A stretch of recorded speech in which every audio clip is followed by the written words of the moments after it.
sit here for a minute or two, let people kind of shuffle in. But welcome, everyone. Welcome, welcome, welcome. Welcome, people who haven't been here before, and welcome, my regular tree dwellers. Yes, we are definitely live. I forgot to put up my... I forgot to put the link for the Discord up. So that's in the description, instead of in the chat. So there's that. So we're here tonight on our usual Wednesday. Let's get it going. Let's get it cooking. Let's start with our tertiaries. One, I have my coffee. And for those of you that are wondering, this is FDC Salted Caramel Bourbon Coffee. Bought it on a whim. Really good. Highly recommend it. So there's that. We're at 911 subscribers. We've lost a couple over the couple weeks. I know I haven't been putting out content like I've been saying I've been working on, and I have been, but life, work, busy, holiday time, that happens. So still got stuff coming. I'm going to crank out a lot of stuff this weekend. Plus I got some new shorts to film. I got a video I still got to edit for somebody else. So content's coming, guys. That being said, we're at 911 subscribers. Let's get it cooking back up. And let's get to that next 1,000 subscriber goal. And with that part being said, I know I took away giveaways. If we hit 1,000 subscribers, they may come back soon. When I say hit the 1,000 subscriber goal soon to get giveaways to come back, like before the end of the year. If we can hit 1,000 subscribers before the end of the year, I'll bring back giveaways and I'll come up with I got a couple of ideas cooking. They're not going to be huge, but yeah. So been thinking about it, been kind of working on it, got some ideas. So not only at 1,000 subscribers will we do our unboxing comparison of mystery boxes, big box retailer versus independent retailer mystery box. Where do you get your better value? But if we hit 1,000 subscribers before the end of the year, I'll bring back some giveaways. I said they're not going to be anything huge. It's going to be like channel-based merch. But it may come back. So let's get to 1,000, guys. Click the link in the description below. Join the Discord Task Force Shrubbery. Come hang out with other weirdos like me. We do all sorts of fun things over there by just like hanging out in voice chat. We play games we get together and play video games. Battlefield 6. I just picked up Arc Raiders 2, so I'm playing that now as well. And we do movie watch parties. That's where you can also apply to the Airsoft team for the channel, ST6. I'm just going with abbreviation on that one now. But yeah, go ahead, join the Discord, support the channel. That's where you can also order your merch and pick up. I forgot to grab one of these off of the wall. I only got a few of them left. Go to the Discord. Hit the merch request section. Let me know you want one. These are $10 each. Get your Squirrely Nuts Airsoft patch. That bounced off. It hit sideways. Anyway. There, got it to stick that time. Anyway, but yeah, support the channel. That's where you can also order your roadkill rags, which I have an announcement coming on those, and custom tie-dye shamags, where I have my good friends over at the Grundy Dyes tie-dye a beautiful shamag in colors that you want, and then I send it to you. So go over to the Discord, click the link down below, or if one of the mods want to drop the link in the chat, they can do so. But join the Discord. Come hang out with other weirdos like me. Talk airsoft goodness, movie, video game nerdery, all that fun stuff. Now that we're done with that part, March 7th, Tampa, Florida, Black Tiger Airsoft. My good friend, Cutter Airsoft, is setting up a meetup that I am going to. So I'm going to be in Florida the first weekend of March. Hey, speak of the devil, there's Cutter right there. But my good friend Cutter, he is setting up what we have posthumously all agreed on a good name for. But we're now calling this the End of Winter Rumble. It is a meetup first weekend of March, March 7th at Black Tiger Airsoft in Tampa, Florida. We're just getting a whole bunch of airsofters from all over the country together near the end of winter time when you're all sick of the cold, which I already am.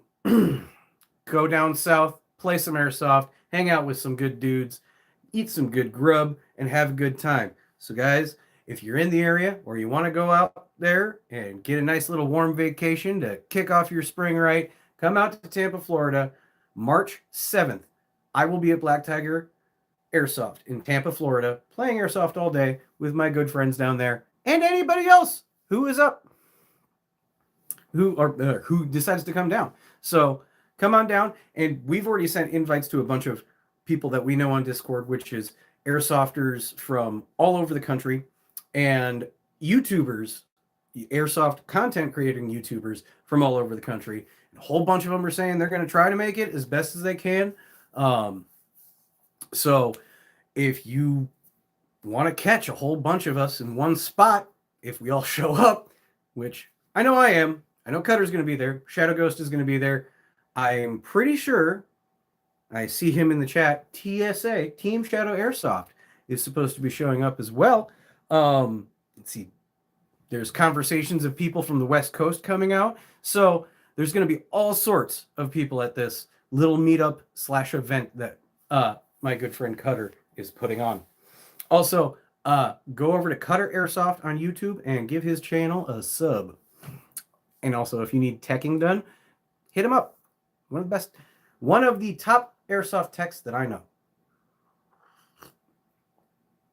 Now, the primary tertiaries are out of the way. Let's get to secondaries. I didn't grab it because I still haven't done it yet.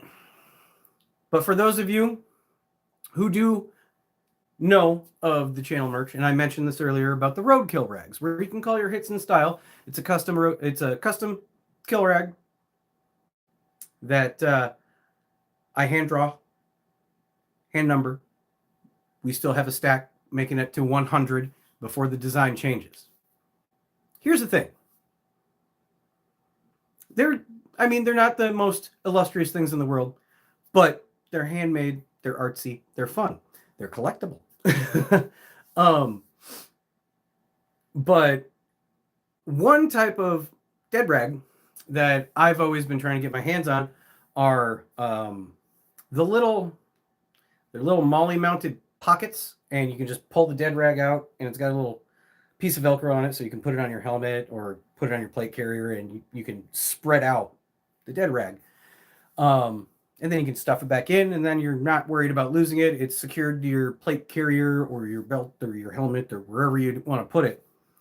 I finally found somewhere where I could get those things blank with no branding on it, because the only ones I found before this were branded by airsoft stores or manufacturers that made them, or, stuff like that. But I have found those in blanks. So there's no branding on it whatsoever, which is awesome. And also, I have come up with this genius idea of I'm going to try to get my hands on a few. I got a prototype here. I got to finish making it. But I'm going to get my hands on a couple different ones, because they also have black, OD green, and tan. 3 different colors that we all like to try to match our kits to. I'm going to try to get a couple of each color. I'm not going to put this up until next year, but this is the announcement of it. I'm going to do a small batch, like I said, a couple of each color, a very small batch of these prototypes of the new squarely nut pocket roadkill rag, where it's going to be in that little MOLLE mounted pocket, and it's going to be easier. It's to hang on to. It's going to be on your kit. You're not going to lose it. That type of stuff. Pistol mag pouches are too big, unfortunately, Cutter. And I've looked at even like glove pouches to try to make them myself, but also too big. But I've literally found pre-made versions of these already pull-out dead rag things. that are blank. So, like I said, I'm going to get a couple colors of each. I'm going to do a very small run of these. Now, keep in mind, in the reality grand scheme of things, these are not that expensive. But when I do make them, they're going to be a bit on the pricey side because I got to make up for shipping, my costs, stuff like that. So this small run, these things are going to run about 20 to 25 bucks each. Like I said, it's a very small run. So these new prototype pocket roadkill rags are going to be a start. Maybe I may expand. I may rotate into primarily these. If I can find a more cost-effective way to make them cheaper for you guys. But right now, the small batch, which I will be coming out in 2026 with, is going to be $25 a piece. And I may get a couple extra to do. If we hit that 1,000 sub goal, I might get a couple extra also give away. So let's spread word, get the goal to 1,000. I could bring giveaways back if we do hit it before the end of the year. And I got a new prototype for a new roadkill rag. So stick around, guys. Keep your eyes peeled for that. That is coming. I'm juggling money all over the place to make stuff happen for the channel, and this is a new idea, and I love it, and I'm going to do it. So stay tuned, guys. That's coming. I'm just announcing it. They're not available yet. Keep your pants on. Oh, that's good coffee. Forewarning! I mentioned at the start of this that I'm drinking FDC salted caramel bourbon coffee. It says bourbon in it. There is no alcohol in this. It is bourbon infused coffee. And I tell you this right now, if you drink this at work or before work and somebody smells it on your breath, you might get in trouble because this smells like straight coffee and bourbon. So, forewarning about the coffee. But with that announcement out of the way, guys, with giveaways potentially coming back if we hit 1,000 before the end of the year, and the new prototype roadkill rags, small batch coming in 2026. It might be. Now I'm going to do the marketing speech thing here because I understand the financial breaks in where this is at.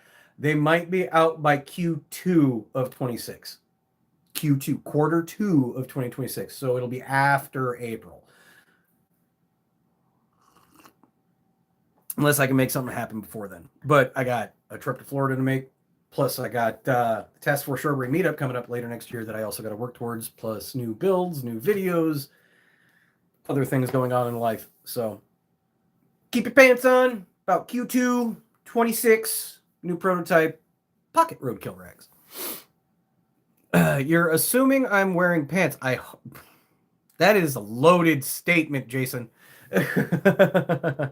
But yeah, nope, that'll end the tertiaries for tonight. So let's get into tonight's subject. We're all here tonight based off of what you saw for the super cool thumbnail that I got AI generated. And the title of this is we're talking about airsofting in winter, because here where I'm at in Iowa, in the Midwest, we got like 1.5 feet of snow on the ground already. It is going to, let's see, it's going to possibly sleet tomorrow, snow, and then we got like negative temperatures coming this week as well. But we're in the midst of winter weather. It's cold here. It sucks. And I know I am not the only one who is dealing with this right now in the country. There's other places here that deal with snow and cold weather all over the place. And I know there's airsoft fields all over the place that run all year in the winter. So tonight, let's talk about tips, tricks, how you would prep. So please, if you're going out in this winter weather to play airsoft, please let me know what you're doing to get ready for it. But I'm going to run down pretty much tonight a basic, get your pen and paper checklist of if you're going to go play in the cold and the snow, what should you wear, what should you bring, how should you prep your gear. So any questions, comments, concerns, put a Q in front of it, drop it in the chat, and let me know. Also, guys, last week, I do understand that the stream quality was not the greatest. I went back and watched it because somebody else told me about it. I was having internet issues last week, and I apologize. If the stream quality tonight is not the greatest and I'm all stuttery and pixelated, please let me know. I'll try to not move as much if that's the case. But again, we're going through some stuff. We got cold weather, winds, blah, blah, blah. Could be affecting my internet. So please let me know. Also, guys, please make sure you smash that like button and share this around. Let's get some more people in here and get this discussion rolling. We have not been getting the views that we normally do, and even on the couch talking tacticals or in the treehouse studio. So please share this around. Let's get some more people in here. Let's hang out. I thought my internet was having issues last week. No. Nope.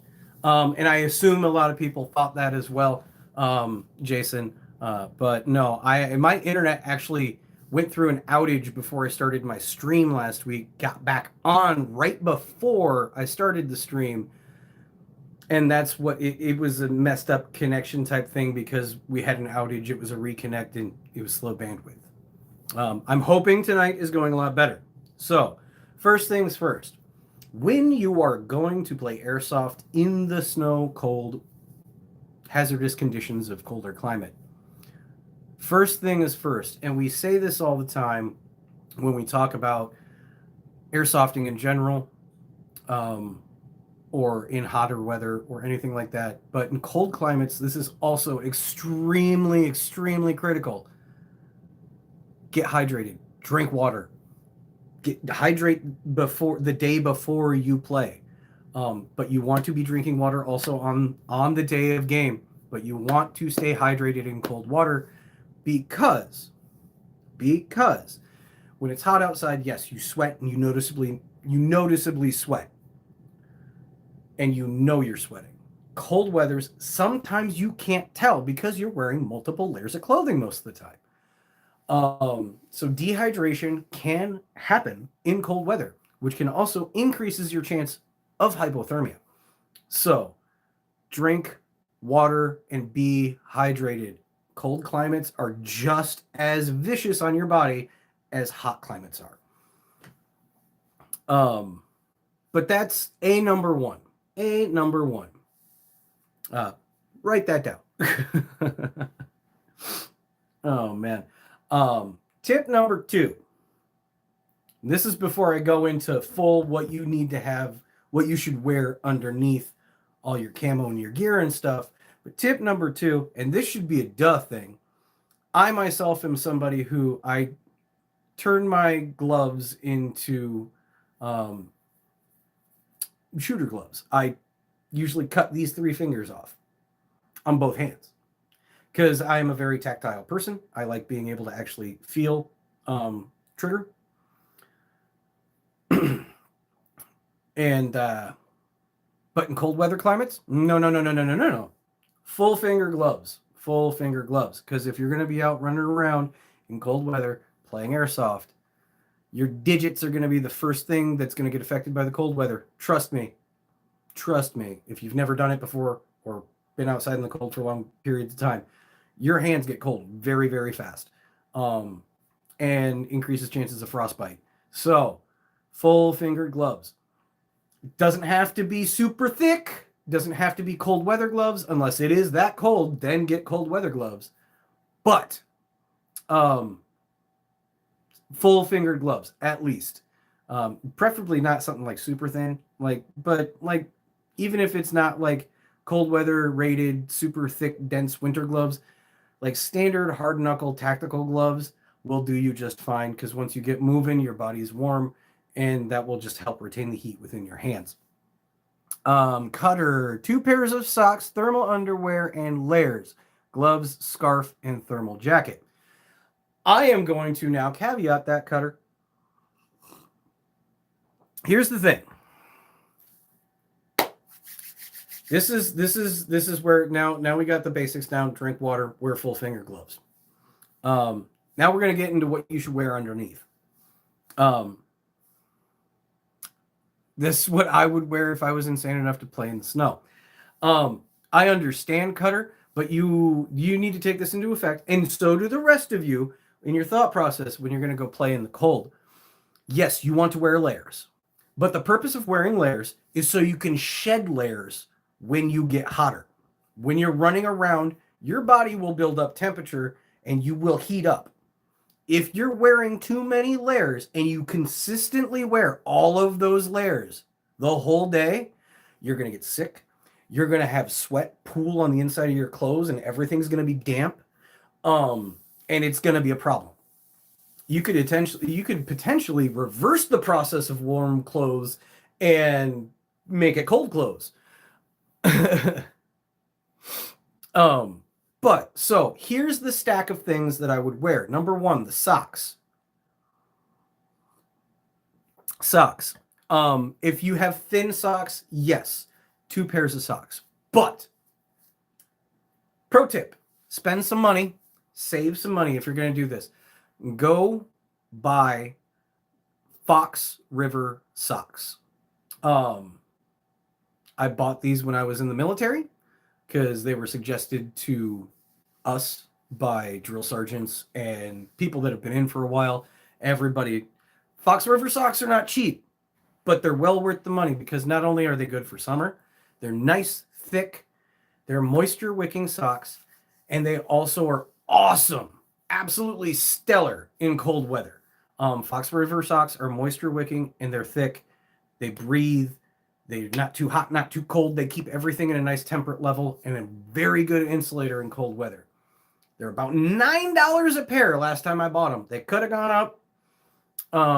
But Fox River socks, instead of wearing 2, unless you have no other option, you just have like thin socks or not thick socks, but like regular socks, then 2 pairs of socks. But go buy you a set of Fox River socks for winter play. Trust me. It'll also help prevent blisters if you're not used to wearing boots for long periods of time. But so that's layer 1. It's socks. That's your feet level. Moving on up to the rest of the body. Now, you all know about long johns and compression heat gear and stuff like that. I would highly recommend that you start with a base layer of what we used to call silkies. That would be your like compression heat gear. You can get them from like Under Armour, Nike, stuff like that. But like a compression heat gear or what we called silkies, which is like a loose fitting heat retention, but it's like they're like long johns, kind of like, this type of long john type thing, but they're a moisture wicking polyester silky feeling fabric. That's your base layer. And the biggest trick I say with that is make sure it's something that's moisture wicking because you want to pull that sweat off of your body instead of keeping you wet. So you want moisture wicking. So start with your base layers of either a compression heat gear stuff or what I would call silkies, which is a silky, very thin thermal, top bottom. And this is also the case where even me, who does not like wearing long sleeve tactical stuff all the time because I just don't like stuff on my forearms. That's where I bite the bullet and I just wear long sleeves all the time. I'm a person who rolls up my sleeves a lot when I can't stand the feeling of everything down my arms, but in the winter, I eat it. I just deal with it, and it is what it is because you just want to stay warm. So get your long sleeve, your silkies, or you start with your base layer, your silkies, compression, heat gear, stuff like that. Next layer on top of that. Now, this is the old Army standard of how we layered our winter thermal stuff. And trust me, it works. Next layer on top of that is what we used to call, we called them waffles, which is your standard thermals. Your bit thicker, quilted-like material, usually has zippers sometimes, but it's on top of your compression or your silkies. You have your waffles or your thermals, your standard thermals on top of that. Those are usually also built to be moisture wicking in recommendation. But so those are your 2 layers. So what it is when you get too hot, you're going to take your waffles off. And then when you Get cold again, you slap them back on. It's an undress process and it sucks, but it is what it is. Then on top of your waffles, that's where you put your camis. That's where you have your combat pants, combat shirt, or battle top, that type of thing. But yeah, on top of that, and also invest in one of these guys right here. What's on my head? This is a fleece watch cap. This one is made by Condor. These are like 10, 12 bucks a piece on Amazon. But they're moisture wicking, they're fleece. They are super comfy. They're warm in all sorts of climates. So I highly recommend investing in one of these for your head. And you're gonna have to readjust your chin strap, but you can fit your helmet on top of this as well. It's gonna be a little tight, but it's gonna keep you warm. Again, this is something that you can be treated as a layer. So if you're wearing a helmet system and you get too hot with the watch cap beanie on, then you take it off, throw the helmet back on. And I usually, regardless, like in winter games, I'll have this, but I also have in my bag like welding caps, like basic welding caps, because I usually wear those underneath my helmets, and just for moisture wicking, so sweat doesn't run down my face, or doesn't absorb, too much sweat in somewhere. But anyway, I would take this off and then I would put a skull cap on, like a welding cap. And most of mine are like polyester, elastic style. They're very thin, like they're nothing. But if I get too hot wearing this, take it off, put that on, boom, you got another layer. But helmet's really good for wind blockage. And if you wear cans, it'll help your ears out. But essentially, that's why I also say I invest in a fleece cap, because cover your ears, guys. Frostbite is also going to hit your earlobes if you do not keep your ears covered.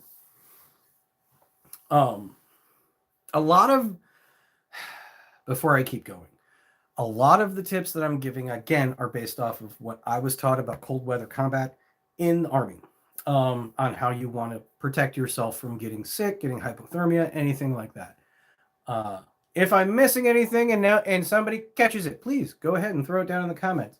But just like if you play airsoft events, games, anything like that, when it's really hot outside, these tips are all about safety and keeping you safe. So you don't have to go to the hospital trip. You don't get heat stroke, right? Well, in winter, we don't want you getting frostbite. You can still technically get heat stroke in the middle of winter by running too hot and being dehydrated. It can happen, which would suck. But we also don't want you getting frostbite or hypothermia, because some airsoft fields run when it's really cold. And all it takes is being, below 32, to get you hypothermia, or actually, you could probably go a little up in that, but you can still get sick, you can still get hypothermia, you can still get frostbite, So I just want to give these tips out so you guys are more safe on the field, in inclement weather or harsh climates, to have more fun. Because if you're crazy enough to go out in the snow, I personally hate the cold. I know eventually I will probably go play out in the snow again, because I've done it once during snowfall out at Central City a couple years ago. Video's up on the channel. You guys can go check it out. It looked really cool. That game day did suck, though, because it was bitterly cold. But no, I layered up all those things. But I personally hate the cold. I don't go out and play airsoft in the cold, hardly ever, if at all. So essentially, wintertime becomes my hibernation. But for those of you that are crazy enough to do it, more on you, man. Now, back to the subject. When you are also playing in winter, if you really want to add another layer on top of your camos, your waffles, and your silky, then I would recommend something like a fleece jacket on top of that, or a thinner, like wind resistant jacket, because you already have insulation underneath that. So, and if you wear anything huge like a parka and you wear a plate carrier, you're going to have to readjust and remake it fit. If you wear a thinner, more wind resistant top or like a fleece top, then it'll be easier to just slap it on. It might just be a little tighter than normal because you're wearing like 4 layers. It is what it is. This coffee is so good. So good. But that's also going to be like your first layer that you take off as well, would be your jacket of types, your windbreaker, or your thinner winter top.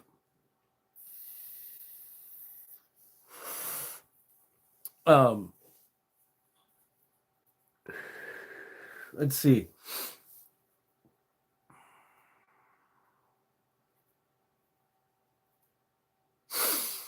And a number one tip, if you're going to go out and play in the cold. Now we're going to get into the tips about your gear. Your replicas and whatnots. One, if you have it, CO2 sidearm replicas. Green gas sucks in the cold. Green gas sucks in the cold. It is propane. It is affected by cold weather.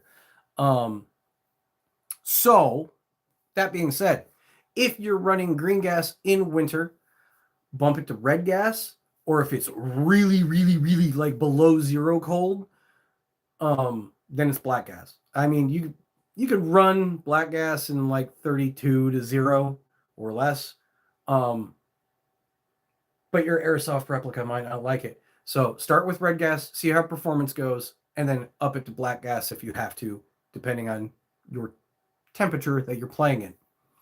Otherwise, CO2 sidearm replicas will not have a problem. CO2 does still have a cool down effect if you're rapid with the trigger pulls, but if you're not just like spamming the trigger, you're not going to have a problem. CO2 runs in cold weather like it's no issue. You can apply that green gas to if you use GBBRs as well. There's also the if you run an MWS system, there's also the gas mag mod that you can try. If you don't want to pump it up to a different gas type, but putting more green gas into a mag doesn't negate the fact that it's cold outside. So red gas, black gas, still the same thing that you can apply to your GBBRs. You're probably going to have to clean it a little bit more, and also take into account there is risk in more malfunctions, and possibly, there is risk in changing the gas pressure based on temperature. But at the same time, as long as you are smart about it and don't go extreme out the gate, you'll be fine. Trust me. We ran red gas at Sheboygan, and in all of our GB, I brought enough cans of red gas for everybody. I still have cans of red gas from Sheboygan. I have some that are not even opened. I brought gas for everybody because in Sheboygan, it like the hottest it got when we were in Sheboygan this last April was around 62. And I was running a CO2 1911 replica, so I didn't have any problems at all. But I know everybody else, they didn't have any issues. Red gas will make it kick a little bit harder if it's a little warmer, but that's about it. We had a couple guys running GBBRs, and they used red gas in those, and they saw no issues. So you can run red gas when it is warmer, but that's your first step in colder weather is red gas, then black gas. Black gas, I can not say it enough, guys. Only run black gas when it's really, really cold. And like Cutter said down in the chat, Biggest had no issues, and that's his Desert Eagle replica that he ran in Sheboygan, and he ran it on red gas the whole time. I did have cans of green gas too, but we just all ran red gas just because it was a little chiller. So we just wanted to mitigate any and all issues, and we just ran red gas the whole time, and we were all good. Nobody had any catastrophic replica failures on gas-based stuff at all that I know of. Nobody told me, at least. I mean, I had my AEG issues, but that's besides the point. Another tip that you can it's going to cost a little money, but there's two ways of doing this. If you're running GBBRs or you're running gas blowback, but you don't want to run red gas, and you're just still running green gas for whatever choice you want, mag warmers. So I know there's a couple sites out there. I haven't personally seen them, but I've seen and heard of people talk about them. And some places, some retailers do have these, but they're mag warmers. They're essentially hand warmers for your mag pouches.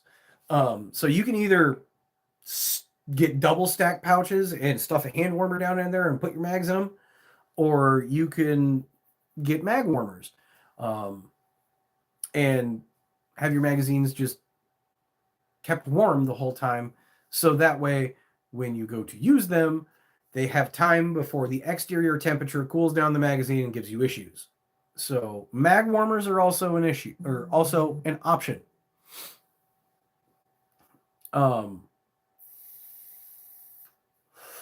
But anything to do with running gas in the winter, you're going to come up with hiccups and issues with the extreme temperature difference in the cold climates. Some gas blowback, some GBVR magazines do have a temperature gauge.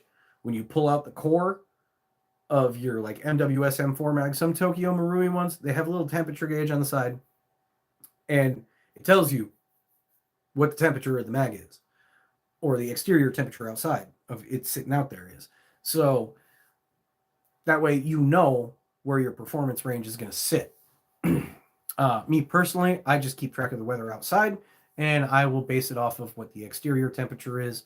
And you know, if you don't want to keep on spending money on buying extras, just disposable extras, just to play, like, say you go out 1 or 2 times during the winter and you buy a whole bunch of mag warmers, and I don't know how much they are, but let's say that's an extra like $75 that you just spent on a whole bunch of mag warmers for 2 games in the winter.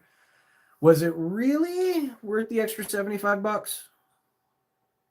Or spend that $20 on a can of red gas or $20 on a can of black gas? It's more about the money juggle. Or if you just want to spend money on it, whatever.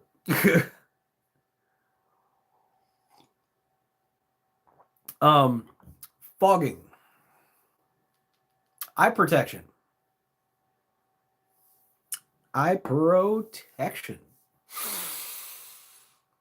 You will still have fogging issues in cold weather, everybody, because your body is warm. Your stuff is plastered up against your face. Your body is warm. The exterior is hot, or the interior is hot. The exterior is cold. Temperature difference, that's where fogging occurs. So you're going to want to make sure that your iPro is either really well coated with anti-fog, with a good anti-fog, or you have a good anti-fog unit to help keep, the fog away so you can see. Because, you can't play airsoft if you can't see. Am I wrong? No. I've had fogging issues. I've helped people in the field with fogging issues before, because you can't just take it off, clean it out in the middle of a game, because then everybody screams blind man and you stop the game. I've had to escort people to respawn before because they've had fogging issues, or hang out with them until the game ends, because for some whatever reason it's really close to the end of it and they don't want to just walk off the field. They just stay there until they blow the whistle, and you just provide cover fire and keep them all right.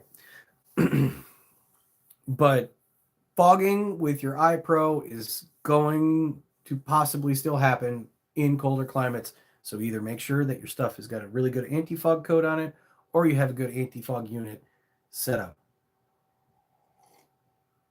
Novridge, X-Fog, whatever you want to run.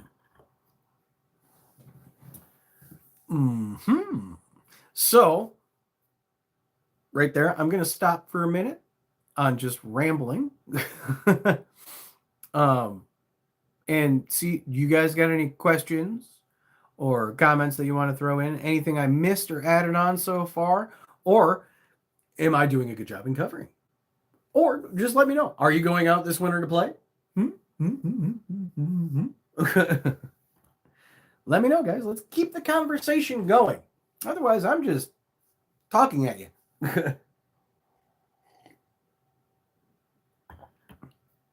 I can tell you personally, I'm not going out this winter. Nope. Mm-mm. Financially and weather-wise, no. No. See, and the other thing about playing airsoft in the winter is if you are in an area like mine, an airsoft desert, and you have to drive a couple hours or more to the field and back, which mine round trip is 5 hours. 2.5 there, 2.5 hour back. In winter, usually road conditions are not always the greatest. Yes, most major highways are usually kept clear and whatnot, but also weather can change in a moment's notice. And if you're stuck 2.5 hours away from home and you can't make it home because of weather, you literally just ate money on a hotel. Unless you're fortunate enough to have a friend in that area that you can go crash it on their couch. That's another big reason why I don't go out much in the winter at all, because the drive alone, if it decides to change weather-wise, it becomes a treacherous drive. Make sure that you load your car up with your proper safety things for winter. Keep an extra blanket in there, your emergency winter kit in your car. But always drive safely, guys. Don't speed. Don't drive stupid. But yeah, and keep tabs on weather of the day that you're going out, because if it turns for the worst while you're out, it's not gonna end. It's not gonna end well.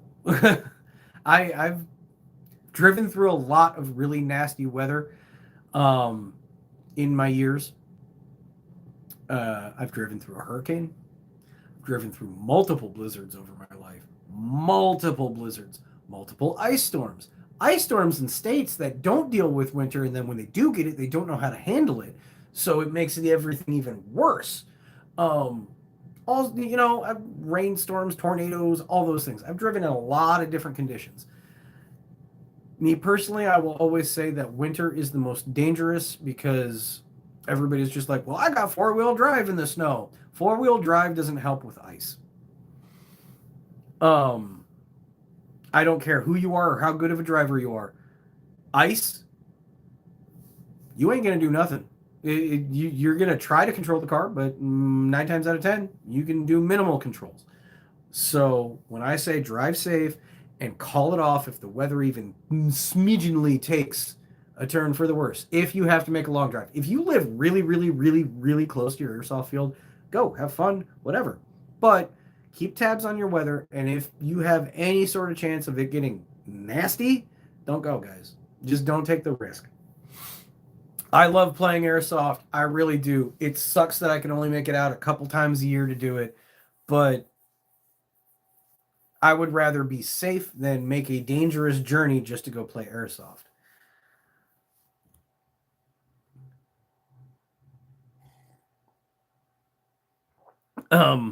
Yeah, cough, cough, hurricanes. I don't think we're ever going to live down the hurricane trip to South Carolina last year, because out of all the weather that I've driven in, ice is the worst. Next to that is hurricane. Because when you drive through disaster-style areas, no. I will never forget that experience. It was a whole new driving experience when I went to Shadowlands last year. And myself, the Gremlin Crazy Jason, and Shadow Viper, we caravanned. I met up with them in Kentucky.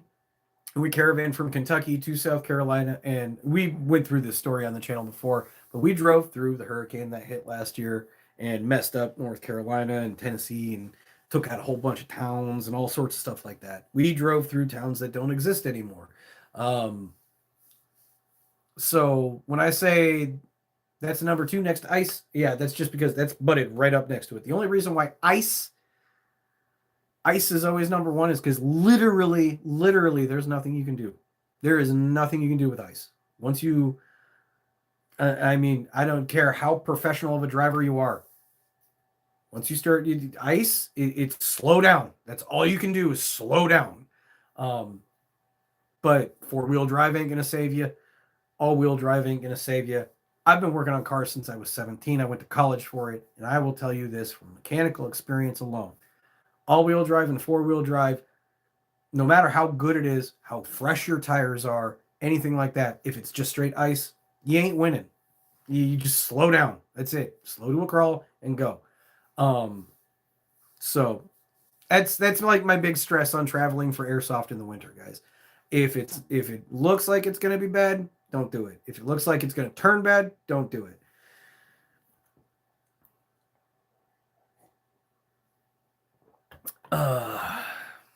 What else do we got?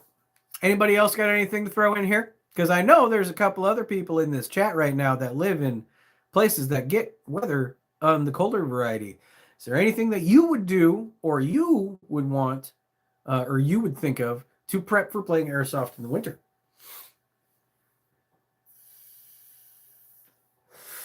I've pretty much gone down a bullet point list of basic, simple, smart things of winter. It's not that hard to be safe in going out and playing in colder climates. It's really not. Most of it is getting there.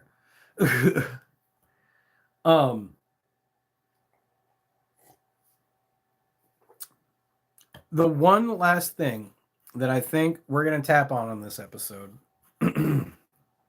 for cold weather or winter airsofting, especially, because you can go play airsoft in cold weather and there isn't any snow on the ground. It happens. There's, I mean, it is what it is. But if you are in an area that's guaranteed to have snow and you really want to up your airsoft game in the winter, now this is not just a tip to staying safe. This is a pro level like camo tip. Go for the white camo. Get you a set of white camo. Now, I would say the pure white stuff, yeah, it'll work, but you'll still pop out at certain spots. Your replica will reflect off of it really well, and it will really give away your position, right? If you want to blend into the snow, get the Arctic camo stuff that's got like the different shades in it, like the grays, the whites, the blacks.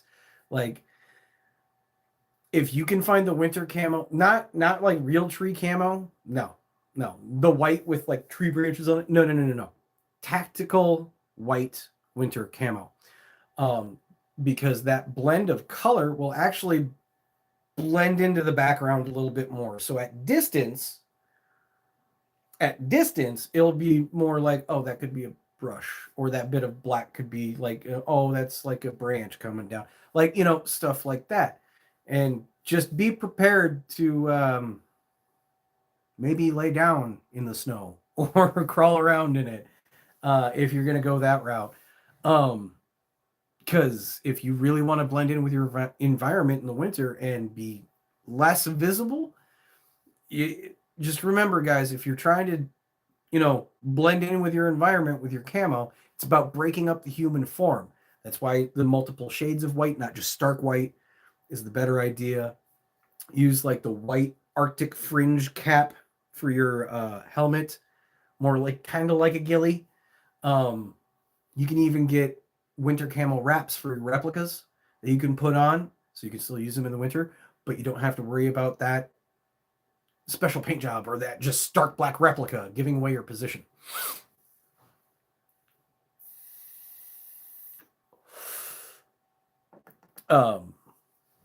But yeah, so when you're going for winter camo to blend in with snow and stuff, don't get the stark white stuff. Get the blended Arctic camo that's got the breakups with the colors and stuff like that. Not the real tree. Don't get the real tree mossy oak garbage. Tactical winter camos. You can find them anywhere. I don't care which country you pick from. Actually, there's a whole smattering of different what they would call Arctic camos or snow camos out there from real military designers all over the world. They all got different versions of it. So do your research, look it up, check it out. And if you want to blend into your environment in the snow, invest in it. Trust. What do we got? Lady Draven. I personally think you said most of it. Maybe dry snacks for energy. Nah, snacks are now snacks.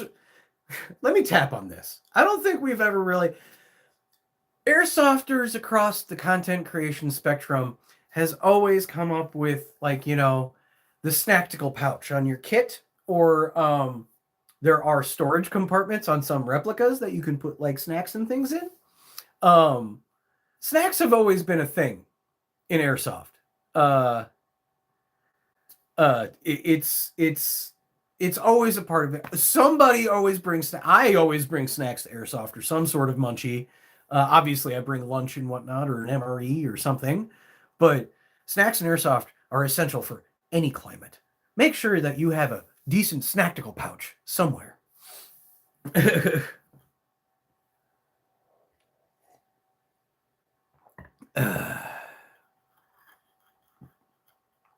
Cutter hip flask with some single malt scotch. I am not one to endorse drinking and airsofting. And also, obviously, I am not going to endorse any minors getting their hands on alcohol on the airsoft field. No. But if you're of age, and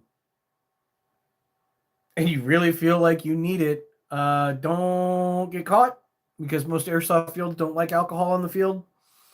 I know pretty much every place that I've gone to play an event at, or gone for an open play, alcohol and drugs are number one no-nos. It is Cutter. I get it. A good little swig of single malt will make you feel all nice and warm on the inside. But one, alcohol dehydrates you. That's a bad one. And number two, alcohol is not allowed on airsoft fields. So, no. Although, for those of you who are of age, and Cutter's little idea for like a 308 mag that is also a flask, that's a cool idea. I'd buy one. But yes, Cutter, I know that's more of a joke. I understand it, but please let me reiterate, guys, do not bring alcohol to the airsoft field. Please do not do that. No. It's just like they said in the Old West: never drink and horse, never drink an airsoft. And Lady Emery Draven, I'm not picking on you because you're a newbie. I guess you're just not up to snuff on how we treat snacks on the airsoft field.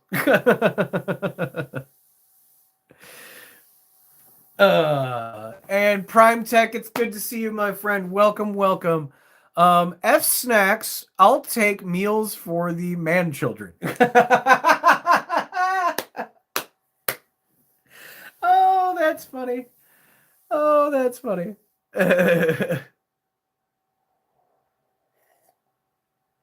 That is absolutely hilarious. Welcome into the chat, Prime Tech. It's always entertaining when you come in and drop your little nuggets of wisdom in there. I love it, bud. I love it. Bring meals for the man children. Now, me personally, what I usually would recommend for snackage on the airsoft field, beef jerky. Like everybody knows, like Swamp Sniper, everybody gives him beef jerky. He doesn't like it so much anymore.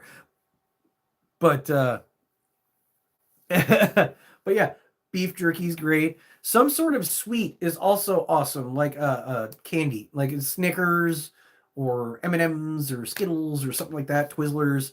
The sugar is good because as you are airsofting, your body is obviously consuming the fuel on the inside. And a little bit of sugar goes a long way. It really does. It also helps you pep you up a little bit. It's a good motivator. Dino nuggies.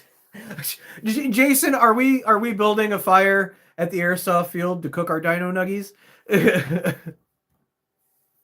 Rice Krispie treats, sugars, carbs, and they'll fill you up.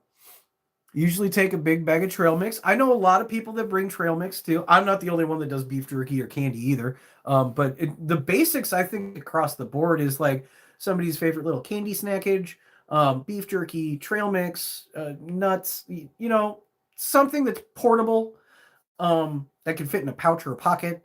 Because I mean, hey, in the middle of the game, there's nothing wrong with taking some cover and nibbling on a snackage.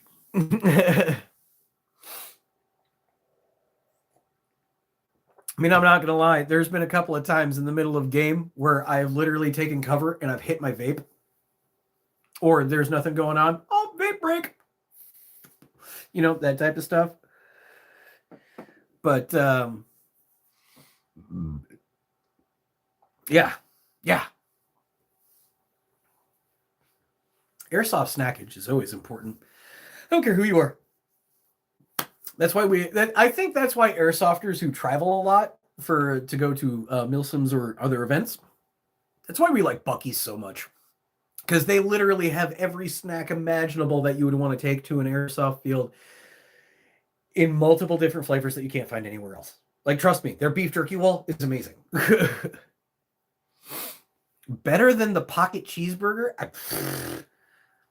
Jason, what are you talking about, brother? Pocket cheeseburger?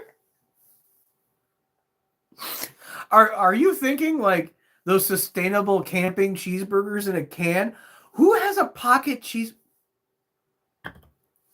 Are you thinking somebody on the airsoft field is like Terry Crews characters from The Longest Yard, and he's just got like Mickey D's stuffed in his pants? Barbecue brisket Sammy. Dude, that's a lunch thing. Oh my god, that sounds good. Don't make me hungry. We need to stop talking about food.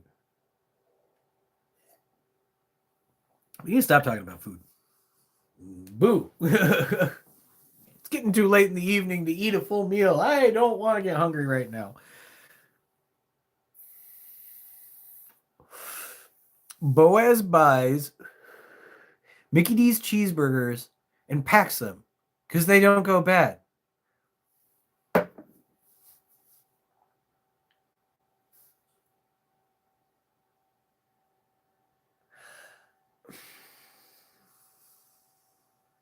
I have so many things for that, and none of it is good. That is Boaz, brother. Please, somebody make sure that this part of this episode makes it to Boaz. Boaz, my brother. Don't do that. That's gross. 1, cold Mickey D's is disgusting. 2, I understand you don't like, MREs or whatever, but come on, man. There's so many other things out there that you can get that is so much better than like having a cold McDouble out of your pocket.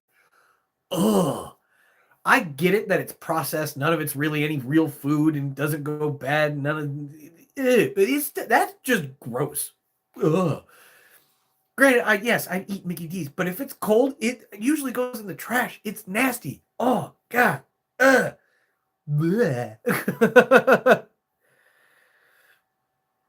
That's just that. No. Oh god. And then you smell like Mickey D's all day too. No. Oh.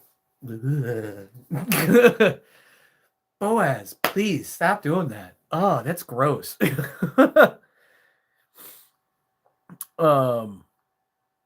I missed something from Prime Tech, so I'm scrolling back up here. You know what you could add to your Mark IV when I get it? Either a grip with a plug for a mini either a grip with a plug for a mini Snickers bar or an EPS stock to stuff snacks in. Or why not both? So, funny story. That little space in your pistol grip for your GBBR, That's a snack spot. You can put mini Snickers in there. Trust me, you can fit mini Snickers in there. You can fit a couple of fun size Snickers in your pistol grip on your GBBR. Trust me. Also, if you have a GBBR that is of the Mark M16 variety, preferably like A1, A2 models with the fixed stock,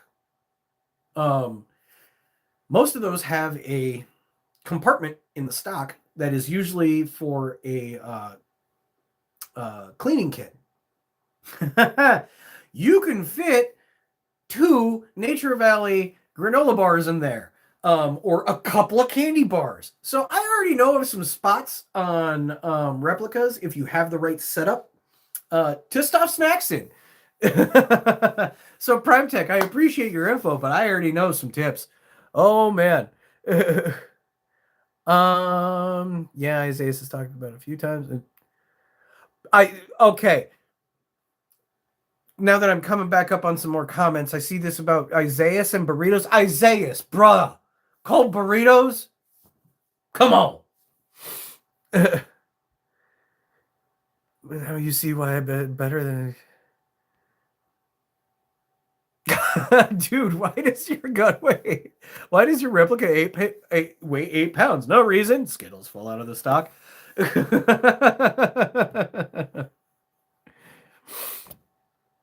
Oh, I'm definitely putting a mini Reese's Fast Break in my grip. Yeah, see? There you go, boy. There you go. Just whip, click, da, da, da, da. You know, too easy. Too easy. I wish I could say for my Mark IV when I get it, I'm going to have snack storage spots on it. But currently, the way the build is rolling with foregrip attachment ain't going to happen. It's skeletonized aluminum. My pistol grip that I'm looking at getting, because I'm looking at getting a Magpul pistol grip for it. That's got nice little adjustments. It's got storage space. So I could pop something in the pistol grip if I really wanted to. And the stock that I'm looking at getting for it is a Magpul Delta style stock. So there's going to be no storage space in my stock. So I'll be able to fit something in the pistol grip, but usually I have something in a pocket somewhere. I love how we went from talking about playing airsoft in the winter to how you stash snacks on you. Mock pack box that's used for battery could be a good stack. Exactly, Cutter, that genius. Mock pack boxes for battery storage, also a good snackable location. Very good snackable location. Good on you, Cutter. Good on you. If it's like skeletonized, then you can put then you can wedge a bar into one. It is so having a foregrip with a Snicker bar shoved through it, just kind of hanging out. So we've got a foregrip this way, Snicker bar going this way, and just kind of running. It is skeletonized. I don't think it'll hold a candy bar though.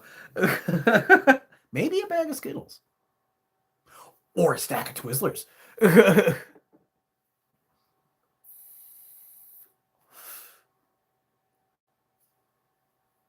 Cutter,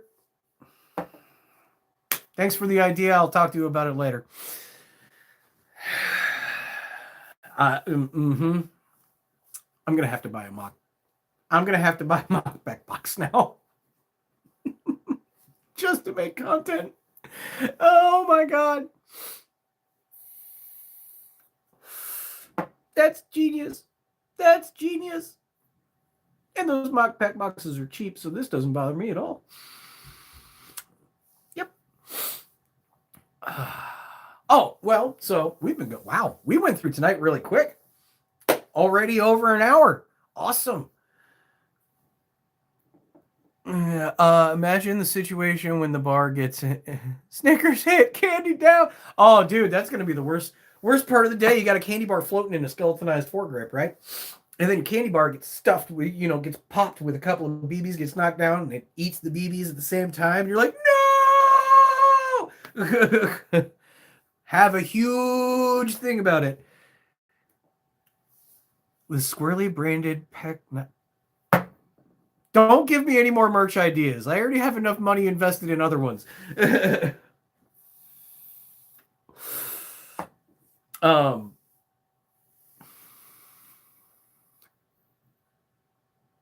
Yeah, Jason. Listen to Cutter. Yeah, crimes against candy is what getting the Snickabog getting hit. That's what that would be. Yeah, Snickabog gets hit in the middle of a game, and it's war crimes against candy. But I think we're gonna start wrapping it up, guys. Um, we might just have to do a whole episode on Snacktical pouches. We're gonna start wrapping it up for tonight, though, guys. I absolutely love y'all's little nifty ideas for Snackticals. I am hoping that any of my tips and tricks for playing airsoft in the winter or colder climates will help you out in the future. We're gonna run through some basic announcements. Hey, number one, I got new prototype merch stuff coming next year. Look about Q2. I'm gonna have a small batch. They're gonna be a little pricey, but it's gonna be the Pocket Roadkill Rag.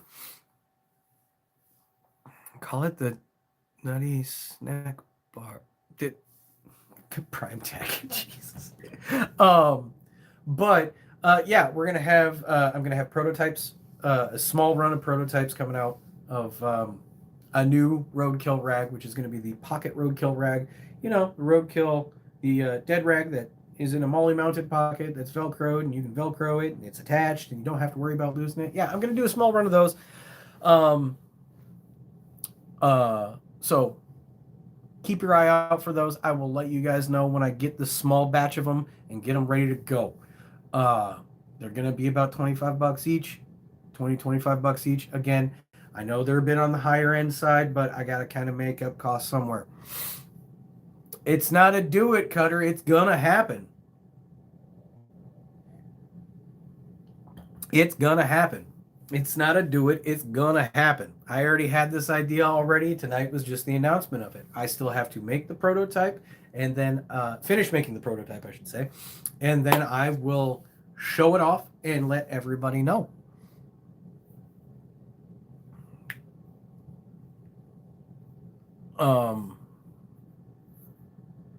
Both.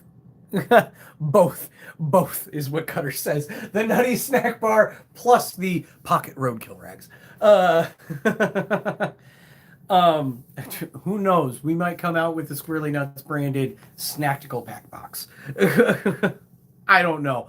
I just know that Cutter gave me an idea and I want to make content involving it.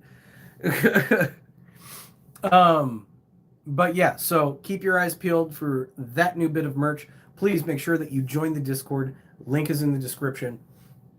Hang out with other weirdos like me. We got more videos coming. I'm going to crank a whole bunch of stuff out this weekend.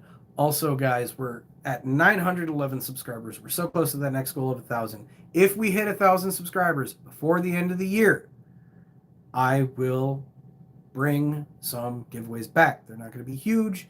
I'm not going to be giving away replicas, but I'm going to be giving away Squirrely Nuts Airsoft merch, either patches, roadkill rags, schmogs, or maybe you might get lucky enough and I might do a couple giveaways if we hit it, and I might do a couple giveaways on the Pocket Roadkill Rags. So we will see. We will see.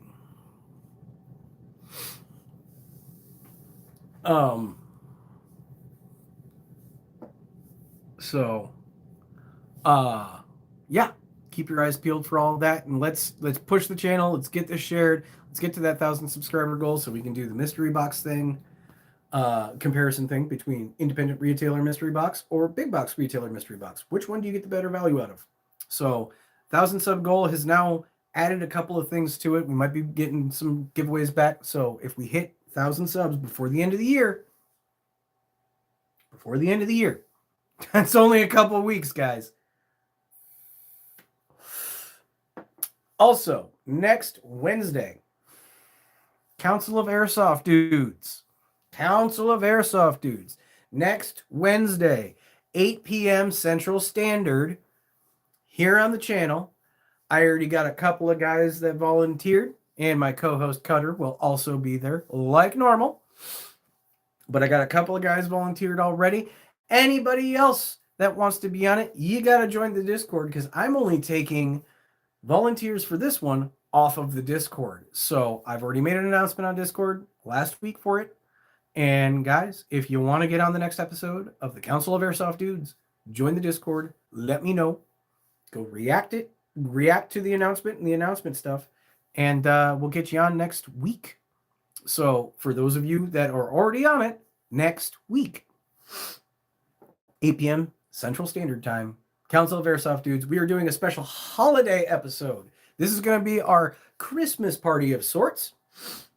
And we're going to be talking, what would you want to get for Christmas if you got an airsoft stuff? Or what is your airsoft Christmas list like? We're just going to talk about what you would want to get for gifts or put on your wish list.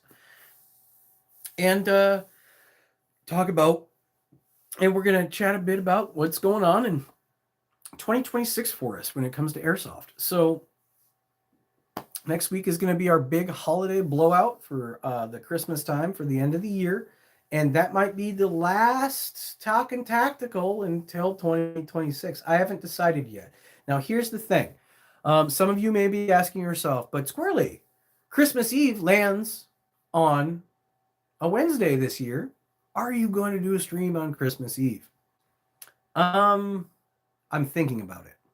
Like I said, next week might be the last one until 2026 because I'm not huge on Christmas, but I do celebrate Yule a little bit. And also this year is weird on holidays for me. So I might stream. I might not. If we do a special Christmas Eve stream, there might be a giveaway involved. Just because it's Christmas Eve. So we'll see. Keep your eyes peeled, guys. I don't know if I'm going to do one on Christmas Eve or not, just because also people are going to be either traveling or they're doing stuff with family. I don't think anybody's going to want to hop on YouTube for an hour and hang out unless you really want me to. I may put it to a vote. Also, again, the week after Christmas Eve, again, New Year's Eve falls on a Wednesday. I don't know if I will. We might do a New Year's Eve stream. I don't know. I'm still thinking about it. Me personally, holidays this year are weird because of things that happened in my life earlier this year. Losing family members does not make holidays easy. So we'll see. But if you guys really, really, really, really, really, really, really want me to stream on holiday time, I'll do it. I mean, I got nothing else going on. I don't have anything planned so far. Things might change. So we'll see. Beyond that, we're starting Ghost Yote on Wednesday. Or not on Wednesday, on Monday. Ghost Yote starts on Monday for the game stream. And I think that's about it for the closeout, guys. So stick around for all the new videos coming out that I got. I'm going to pump a bunch of content out this weekend and get stuff done and posted and blah, blah, blah, blah, blah. Because I got to do a few things before the end of the year. And then we're going to just roll into 2026, man. So stick around. Make sure you like all the videos. Thank you guys for joining me. Subscribe if you're not subscribed already and become a tree dweller. And if you're on your phone, hit that hype button.